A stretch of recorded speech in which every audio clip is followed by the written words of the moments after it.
Hey, guys, welcome to the Ramon Foster Steelers Show live. That's how it comes at you now. What's up, Moan? Not much, man. Trying to figure everything out, DK. And yes, that is me also on the side commenting on our show as you guys comment on the show. You see how we do that? There's a little back and forth. Even though I didn't say, hey, Moan. That's because you're on the wrong side. I just realized we put you on the other side. That's why you have to do all the hey moans today. Well, guess what, DK? I'm gonna take you to a movie that I enjoy. Hey, DK, I'm the captain now. Oh, I see how this goes.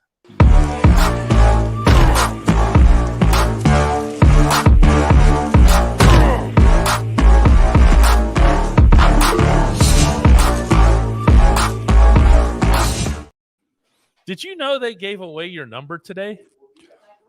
Yeah, I saw it. I got notified about it. Yeah, I did. I got notified about that today.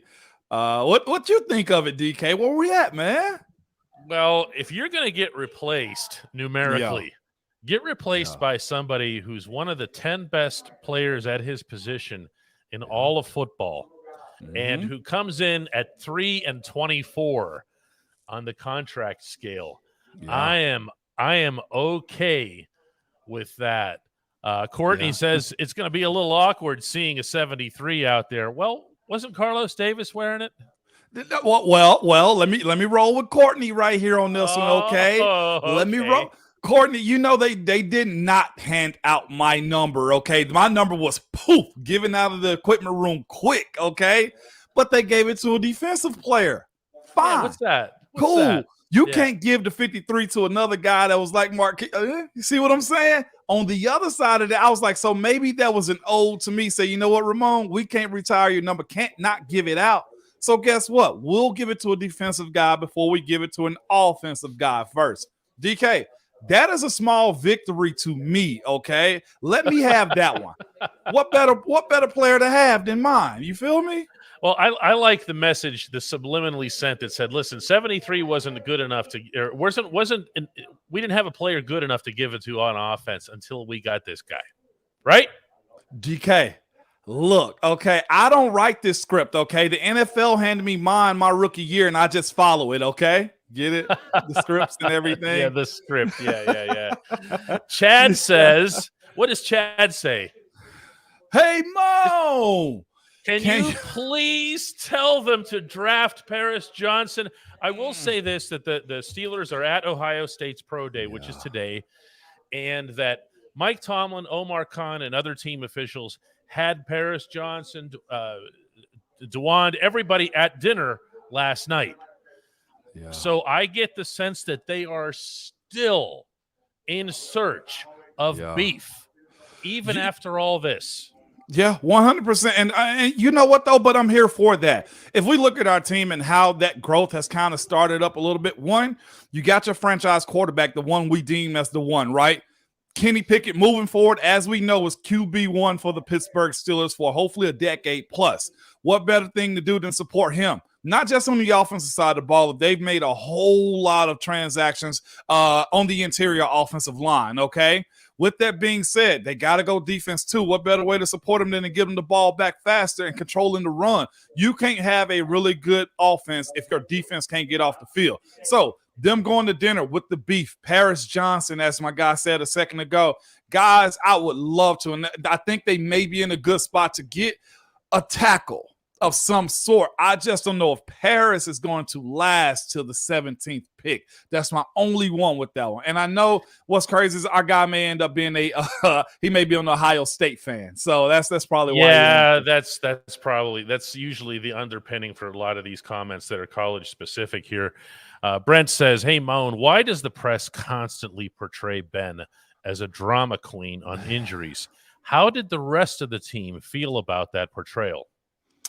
You know what? As somebody that protected Ben, that to me was personal to me. And it shouldn't have been, but it was, because as T.O. said, that's my quarterback. But y'all know I'm a loyalist. Beyond what I should be at times. Ben never got his just due when it came down to how he was portrayed and how he was looked at. And let's be real, some of it may have been because of some of his mistakes before, everything turned around. It is what it is, but other guys have had those similar mistakes, or if not worse mistakes that you got to deal with. Ben's situation, to me, man, is always going to be looked at as unfair, but the guy's a first ballot Hall of Famer. The guy has amazing numbers, and he got 2 Super Bowls, DK. What else do you want from a dude like that, man? So I don't think it affected him, but public perception, y'all know how that goes, man. I hate that, but it is what it is. Okay, I feel like I need to say something here as one of those people who was covering Ben's entire career and occasionally would make reference to Ben being, I did never use the word drama queen, but I never use that term because I just don't like it in general. Yeah. But I did point out that there were occasions where, look, there's 2 different answers you can get from an athlete who's hurting. One is, I'm fine. I'm fine. Another one, oh yeah, this hurts and this hurts. And oh, by the way, this over here, when I turn it this way, this also hurts. Yeah. And Ben was one of those people. And it's not a knock. Everybody has a different personality. You know who was famous for that? The legendary Roberto Clemente. Yeah. They used to say about him that he was one of those people, when you asked him how he was, he'd actually answer. So that goes back to your adage. Do you really want people to tell you how they are when they tell you how they are? Hey, how was your day? Well, man, it was terrible. I got smacked by somebody, man. My dog died. My kids don't call me dad anymore. Can you imagine that being the case if you really ask somebody, how am I? So drama queen, schmama king, man. The dude was a monster on the field, so you take it as it comes, man. Captain Spartan comes in with, hey, Moan, did you feel any pressure when the team or the fan base wanted Mike Pouncey? I think that's the closest thing we can come up with to the Kevin Dotson situation. That's a really good point. And I'll tell you what, looking back, yeah. Hey, hear me out now. Hear me out. I know it was swirling, of course. Only thing that I had in the back of my mind, Mike wants to play center. He wants him and Marquise to be center-based guys. But I'll say this, through that process, one of the dudes that ended up, I guess, making it okay with me about that situation was actually Marquise. Marquise and I became thick as thieves early, and I think he feel like it would have been a dream to play with his brother, but they're better separated too. It wasn't directly saying, hey, Mo, don't worry about anything like that, but it was one of those, we're good. So yeah, that was one of those situations where I'm looking over my shoulder like, golly, I just starting in this league. It happened. So that's why I brought up the other day about for Dotson. Like, that was I feel I empathize with him because I always looked over my shoulder when it came down to free agency and the draft. Brent asks, hey, Moan, what was the best gift you ever received from Ben? For anybody who doesn't know, quarterbacks, well, they have to. Yeah, they take care of the guys. They have to. No, I'm going to say it like it is, okay? Yeah. They have to do this. No doubt about it, man. One of the best gifts he got was, if you go on my Instagram, Marquise and I are outside the plane with custom-made suits on by Ben. And who you are thinking these are just regular suits, like, oh, man, it's a nice custom suit, costs about $1,000 or maybe $2,000. No, this one in particular, if I'm not mistaken, was about a $5,000 suit, 3-piece suit. Had the montage of all the pictures of all of us together on the inside of the jacket. It is a sweet suit. With this weight loss I'm going on right now, I might have to get it retucked in. So, yeah, that's one of the best ones. And I'll say this, too, when it comes down from Ben doing it, his team, I mean, him being a great teammate, friend. Seven, he always answers the call for me. So that's one thing I'm always appreciative of.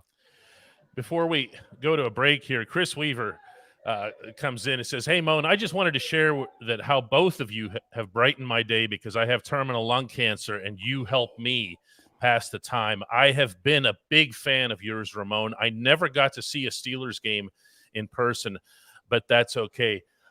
Chris, yeah, I'm speechless. I don't know what to say. Anything that we can do to make anybody's day brighter, we're happy to do that. I know Ramon makes my days brighter, Hey, well, this is one thing I always say, DK. You never know how you affect people. Yeah. That's inside and outside of the locker room, man. So Chris, praying for you. I'm here with you, man. And here we go at all times, man. Keep fighting.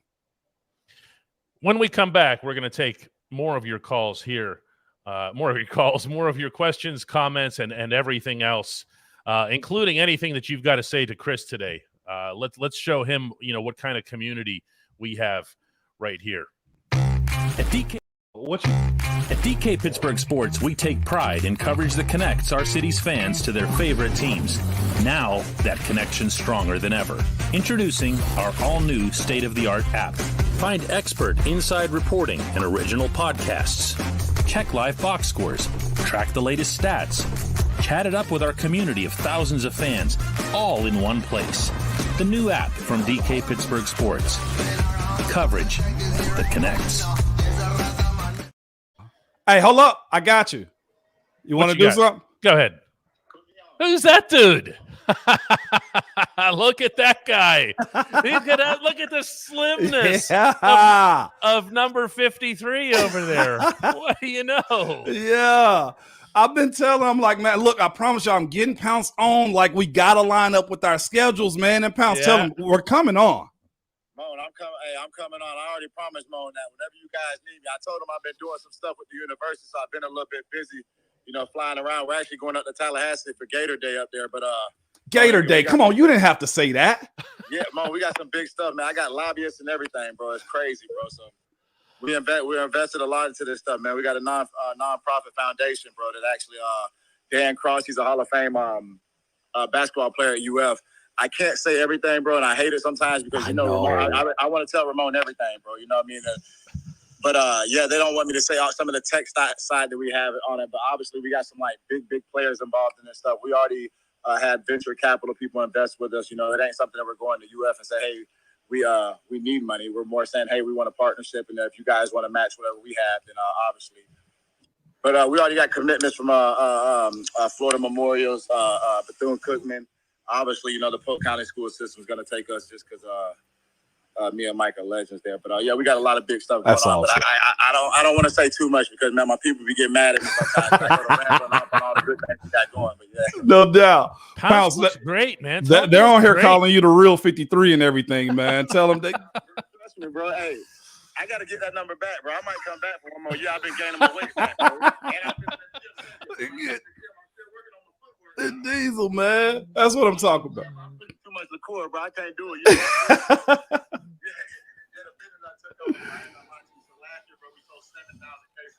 That's crazy. Oh, man. I got to tell you guys something here. Looking at Marquise Pouncey like that while the two of these brothers here are chatting with each other, that when I see these guys look like this, when they look don't do that, man. We're gonna keep a hush. NFL offense. I'm about to head back. I'm gonna hit you after this. I just had to hit you up.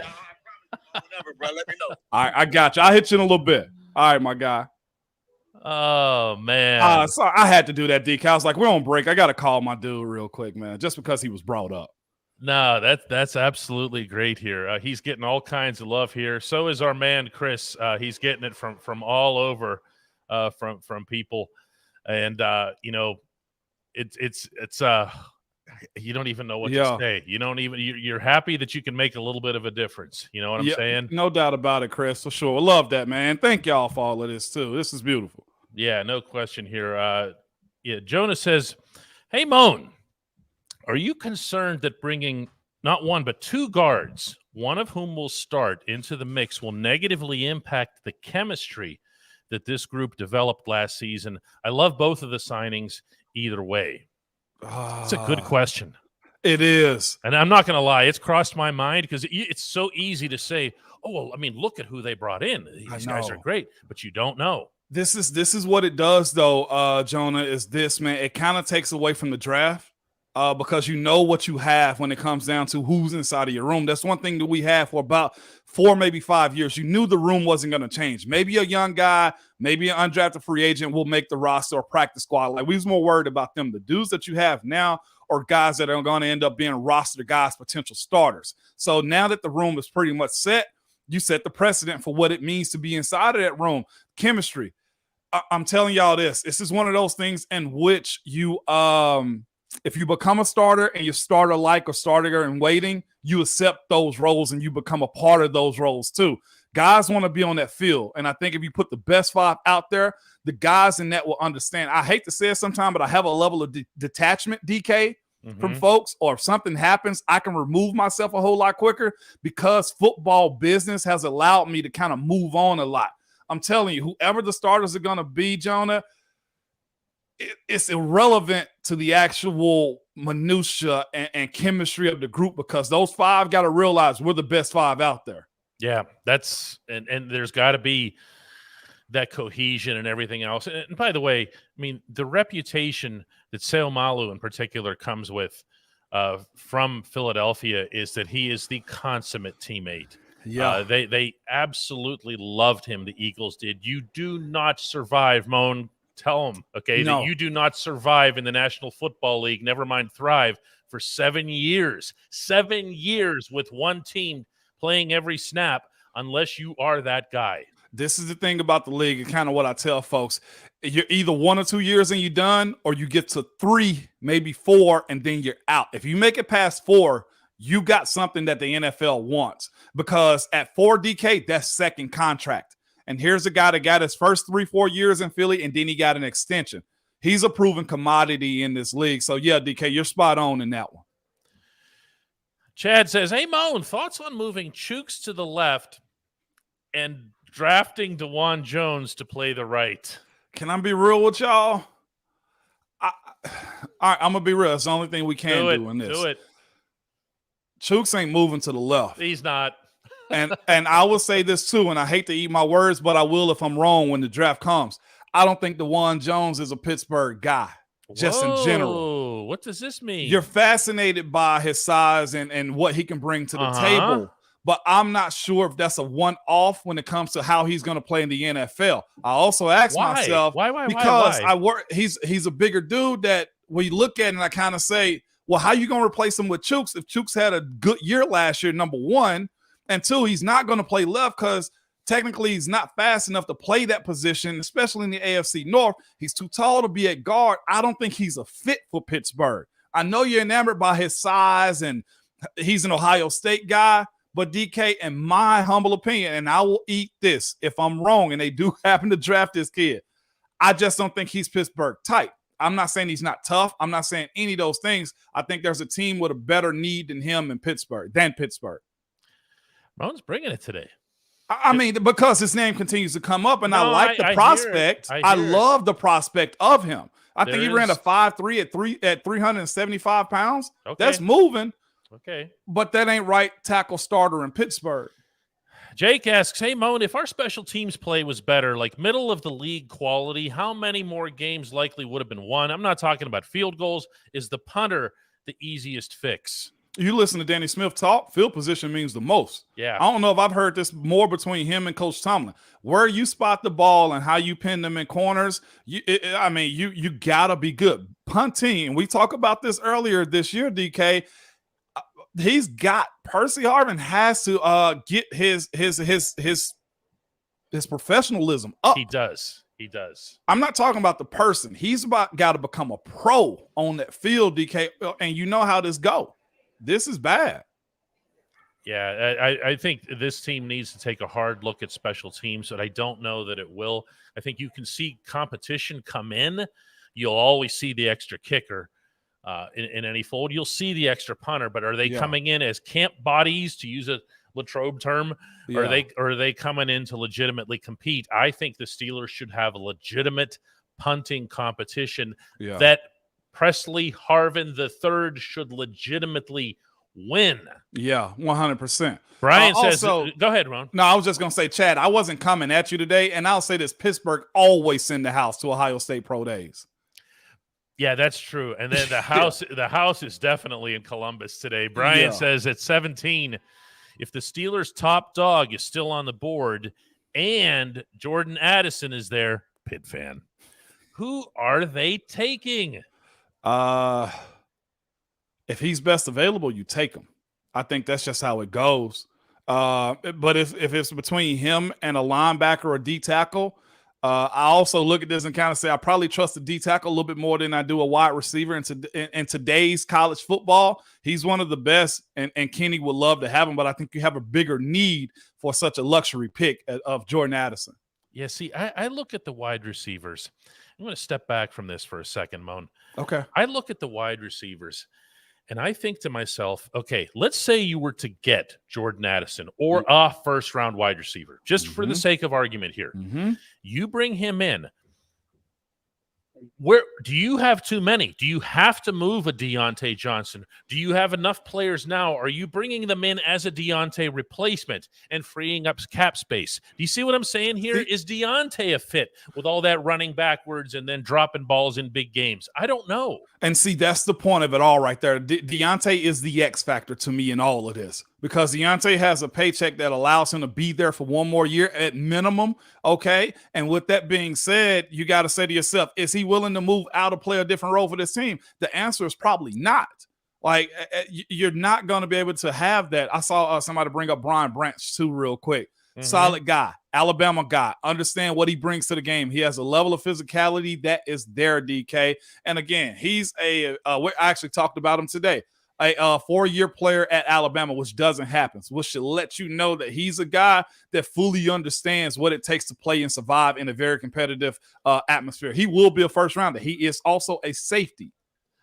Justin says, hey, Moan, if you need some new sources of royalties, I've been waiting for a Hey Moan hoodie. I'd even wear an orange one. Here is the deposit. So he's $10 on his way to a hoodie, Moan. We just have to make them. We got to get it done. I got somebody down here that can get some done for us. I promise you it'll be really good work too, DK, if we're into merchandise. That's how that works, huh? Just that quick, man. I love merch, man. I got my brother hoodie on right now. How many likes do we have so far today? I'm not even sure, DK. I can go on YouTube real quick because I am live and interactive with our group currently. You hear me, DK? We can be coerced into. She says 106 here, the boss. And by the way, she is the one that would have to produce these hoodies. So how many likes would you need today? Yeah, we got 114 now because I just liked it. She wants 500 likes to even begin considering Ramon merch. So all those of you who are just sitting there watching this, and you know who you are, make sure you're getting stuff done here. Dave Shipley says to hit that like button. Can I put one up real quick here too, man? It's all your show. I like this one. Go ahead. All this from Scrambler, and it goes all this. Although he didn't say, "Hey, Moan," I'm okay. We'll let it slide. All this defense last year had second highest paid unit in NFL, and this offseason we're spending more on that side of the ball. Fair. You know why? Because defense wins you championships. Look at it. When it all boils down, you need it 100%, man. And I'll say this, you probably spent a lot of money over there because there's technically none on the offensive side. Ben's gone. You have a very middle of the road paid wide receiver. I say middle of the road because $18 million a year, I think is what Deontay got. Yeah. That's not upper echelon. That's up, but it's not upper echelon. Cam got it. Minka got it. TJ got it. There we go, right there. That's all the cap. Yeah. And they are very dynamic players, too. Geographic Third says, hey, Moan, between Terrell Edmonds and Bud Dupree, if the Steelers can only afford to bring back – I know, I just had the same reaction. If the Steelers can only afford to bring back one, who are they bringing back? That's a really good question. I don't have an answer. I am punting over to this guy over here. I like both of those dudes. I really do. I think both of them can play specific roles in Pittsburgh. The one I'm picking is Bud because TJ has kind of shown he'll have what if he's out for a game or two? You don't need that drop off. That's where I kind of sit in with the ability to kind of move guys around and play safety role in a different. I still feel like Terrell. Let me get to it. Terrell is still a tweener of what he can and is willing to play. Not great in coverage, but he's a willing tackler and somebody that can play inside of the box. If that's the case, give me the one guy that I know that does his things very well. And that's Bud Dupree. Give me him rushing with TJ and Highsmith before anything else. The thing is, Moan, is you lived this team feeding both sides of the ball off of TJ and Bud. Okay, now I'm not going to suggest that Bud is going to be that same guy with post-injury and everything else here. Exactly. But it almost didn't matter what else happened on the defense. They were so dominant. They were such a wrecking crew. They did. that I just that's what I'm thinking when I hear that, and I say that with you. You know how I feel about TE. On and off I know, the field, and I feel the same way too. Yeah, But I saw TE grow up. I also don't know that you need to pick between one or the other because I don't think either is going to be exorbitantly expensive. I mean, that's the correct answer. Though you made me quit. You made me pick, man. Okay, I'll take it because my name's on the show. Yeah, they can get away with what they want. Ryan says, I don't understand how a third wide receiver is having too many. Who's third right now? Ryan, it's not that simple. Okay, when you're talking about you have George Pickens, you have Deontay Johnson, but you also have Calvin Austin a third. You have Anthony Miller. If you think I'm throwing Miller in just as an oh, by the way, then you do not know how the Pittsburgh Steelers feel about him. And there are reasons for it. They want Miller to be, let's put it this way. If Miles Boykin didn't have much of a role. No. Okay, maybe he could have and should have. But all of that was set up for Anthony Miller, just like everything that you saw from Gunnar Olszewski and from Steven Sims was set up for Calvin Austin. Mm-hmm. They're in a Matt Canada offense. You are going to need that end-around, scat-back type, running all over creation wide receiver. You just are, okay? Yep. And that's the third receiver. Yeah.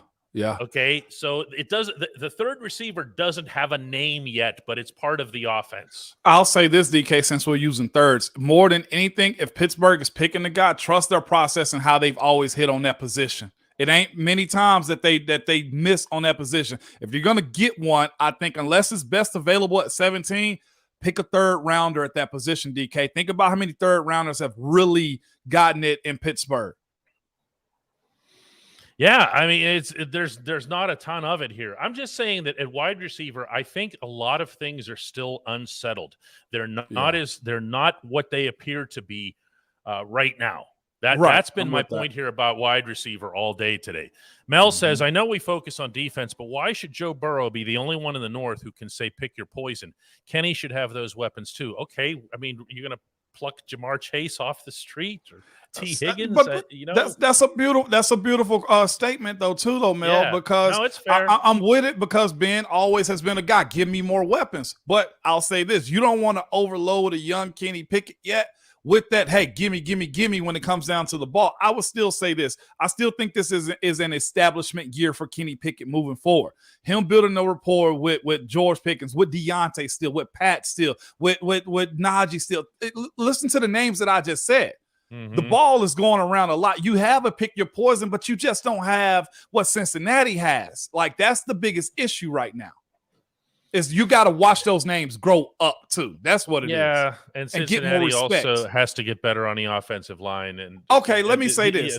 Go ahead. Now you got me going. If Cincinnati didn't make it to the Super Bowl, right, would you still feel the exact same way about what they have? Oh, that's not fair. They did make it. They did, DK, but they got put on the notice because of their wide receivers. You got to think about this. At the early part of Jamar Chase's rookie year, people were out on him. Let's not forget that now either. Like, this has to grow into what we're asking for. You can't just plop it down and say, oh, man, everybody got a Cincinnati. No, that's not the case. Yeah, I find myself not wasting that much energy on the Bengals. I mean, they are what they are. You got to face them twice a year. Chances are really good you're going to split like they just did. Yeah. Okay, yeah. And even in a situation where it shouldn't have been an even competition, they split the season series. They're not dominant. Yeah. Okay. Yeah. And that's when you start, you're in the AFC East for a decade and a half behind the Patriots. That's when you worry about a team like that here. Gregory Waller says nice things. And then he says, we're getting a lot of help on the O-line, but do you guys think that Matt Canada is able to run a high-powered offense? Hey, look at this. I'm looking at my watch, if you can see. Tick tock. If not, the clock stops. Do you understand what I'm saying, Greg? This is a show me league, man, and you got to get to it as soon as possible when it comes down to production in the NFL. The boss says we're at 200 likes, but she wants 500 in order to talk about merch. So maybe we can hang around for a few more minutes and see what you guys can pull off, right? Yeah, I'm here for it. Jeffrey says it's hard to throw to a wide receiver when you're looking at the clouds. Yes, or you're having knee surgery like Burrow did as a rookie. It makes a little bit of a difference having an offensive line. DK, you know, this is an establishment type of thing too. Like that group still going to have to come together with the new moving bodies potentially in the O-line room and just the offense in general. So, yeah. Lenny wants to take Addison with a third pick, meaning the Steelers at 49 overall, believing that he'll still be there. I love your thought process of being humble, Lenny, but I don't think that's going to be the case for a guy like Jordan Addison. Yeah, no, neither do I here. Captain Spartan says, hey, Moan, what makes an NFL player? I see guys lead college in sacks, not even get a sniff in the NFL, but a guy with none somehow becomes a first-round pick. As an edge rusher. That's interesting. The film, the tape does. The tape does that for you. Number one, saying, okay, well, he didn't get the sack here. If I coach him up a little bit better, he'll get there. And a lot of the time, too, Captain Spartan, man, it's the fact that mentally you got to be able to beat the NFL, too. Everybody has a skill set. But it's a matter of who did you go up against, how did you do against those guys, and what will you be like if you get punched in the mouth in the NFL? The separator between those who do and those who don't in the NFL, here's the quick pro tip, is here. That's it. I've met guys strong, fast, could jump, could throw, could run, could tackle, could hit, but they couldn't do it one week after another. And because of that, you're inconsistent, and I got to get you out of here. Well, I've got an answer for this one, too, that's a little different than yours, but not that I disagree with anything at all that you said. And that's this.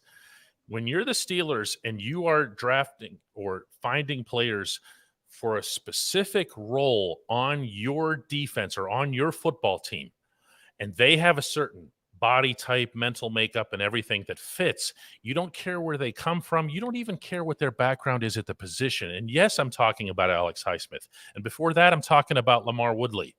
They took players who were at other positions or who were doing different things, and they said, you fit what we want with the Steelers. We will make you into an edge rusher. We will make you into a tackle or a guard or whatever it happens to be. That's how a player – right. Okay, that's how a player can come from college and go – not that Highsmith or Woodley were, hidden. Right, they weren't duds. Or whatever. Yeah. Okay. But it's just a different mindset. It's a different mentality. This to be true because you've had those conversations. Most folks didn't bank on T.J. Watt being this, did they? No. Well, T.J. had 1 year on that side of the ball. Nobody. In Wisconsin. Yeah. Yeah, absolutely not. But they looked at TJ and they said, okay, here's a guy who's over here. He's obviously got the bloodlines and everything else, which doesn't hurt. And we feel like he can become an edge rusher based on this or this or this. He's got the motor. That's what everyone saw and loved right away, was that he has he had the motor. Nathan Lewandowski says draft predictions versus who you would like to see the Steelers draft take. Prediction. This is so tough to. I do like Brian Branch, since you brought that up. I do. I absolutely love the type of player that he is, and I saw him play up front and up close and personal too this year. Although he got beat by one of our wide receivers, but that's neither here nor there. That happens. I know. I gotta say, go Vols. With that being said, give me a D tackle, y'all. Period. Give me a D tackle. Or I saw somebody in here recently saying we cover tight ends as bad as anybody in the league this year. DK, we've been searching for a Shazier type, not him, because we can't find another one of him, but a coverage linebacker who will also be physical. That to me is probably that may be the number one on my list. I've been saying corner, but I need a LB too, DK. There's a lot of times, including on this very episode, that Ramon and I will disagree on stuff. Everything he just said, everything, like verbatim. I believe that it's going to end up being a defensive lineman, in large part because I don't think that the magical linebacker, the one that you just described and that I would rather have, I don't believe that's going to be sitting there at 17 or 32 or 49. Okay, I just don't. Yeah. If it is, then that's where the Steelers will go. Yeah, facts. Ryan says, hey, Moan, is the current interest by free agents and draft prospects a sign that the Steelers are becoming a destination team, or is it just the Mike T factor? Moan, please tell them why they sign contracts with certain teams. money. Oh no, really? I will say this, though, because you have some guys do come out when they become pros and say, Elandon Roberts. Yeah. It's like, man, I wanted to play for Coach Tomlin. Mm-hmm. That is a nice badge of honor. It really is. And if you're his type of guy, he going to come find you most times too. Do you hear me? I also had some friends of mine that play defense in the league and said, man, I was hoping y'all came knocked on my door. I would have loved to play for Coach Tomlin. Yeah, I think when you hear from either the agents or the players themselves, and they say what you just said about wanting to play for Coach Tomlin or wanting to play in Pittsburgh in front of these great fans and all that other stuff, it's a tiebreaker. Okay, it means that somebody else offered right around the same money and whatever else, and now I actually have to make a decision. Yeah. Okay. Mm-hmm. And the other exception is when guys are a lot older and they've made already a ton of bank, and they're not worried about. They're actually picking based on, hey, I've been doing this long enough. It's time for me to win. Yeah, I will say this. You guys are fans of one of the best franchises in all sports. That does help a little bit too. Tyler says, hey, Moan, what was the best part of playing for the Rooney family? Wow, you just took the words out of my mouth, Tyler. This is the thing. They stay out of the way. They let coaches coach, they let players play, and they welcome you in with open arms. I think my wife would probably co-sign off what they said, like it's never been anything nasty that they've ever been a part of as far as player involvement and stuff like that. They really create a real family atmosphere when it comes down to you being accepted. Now, it is a business, but as far as the business versus football, the Rooneys stay out of the way. Our last one today comes from Ethan, and wow, is this good. He says, hey, Moan, do you feel like your dominant hand has an impact on which side of the line you play? I feel like it would have more impact on tackle than guard just based on where you're most often being attacked. Moan, in a lifetime of covering football, this has never crossed my mind. It hasn't. Does it have an impact on tackle than guard?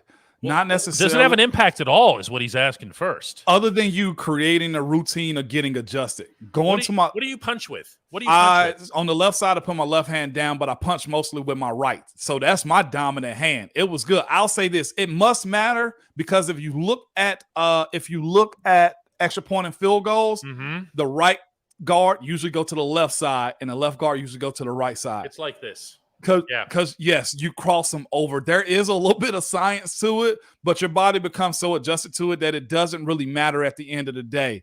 As far as what becomes strong, if you're training properly, both sides get equally strong. Wow, what an episode, huh? I got one more I have to hit because I saw it late. DK, it was very comical, man. Go Just ahead. A bonus one because we can give a bonus real quick. Go for it. We can do that. Your show. Hey, Bone. Go ahead. What do you think about the comments of Ben coming out of retirement to play for the 49ers? That was such a good one. I thought it was not him saying it, but I just think is quarterbacks never die. They never do. The need for the franchise guy. Boy, that would have been interesting to see 7 over there for a lot of different reasons. In a different jersey, different environment, West Coast, that offense. Oh, my. Do I believe it? Heck yeah, I do. Would I have wanted to see it? Nah, I'm good. I'm good on that one. That's really, really good. Hodge points out here, and anytime we can mention the late, great Tunch Ilkin, Tunch and Wolf used to speak about this a couple of years ago. That's why Chooks is better on the right side being a lefty. Yeah. Because that was where he'd punch. Your inside dominant hand is the one that kind of – so you punch with your inside hand, and then you control with the outside hand. Brent brings up our friend Chris again. He says, don't forget Steelers Nation to pray for Chris. God Absolutely. Bless you. Thanks to everybody for watching this show. How many likes did we end up with? How many? You see it there? What? How many likes did we end up with? She has headphones on. 236. So tomorrow we're going to try it again. We're going to go for 500 because we're going to push it right at the very beginning. All right? Yeah. All right. And then we'll have a more serious discussion about this merch. Yes, we will, man. And you wear a fedora for 500. Yeah, that's right. Look at Dolly adding stuff to it. No, Dolly don't add anything to it. All right, guys, let's do it again. Let's do it again tomorrow. See you.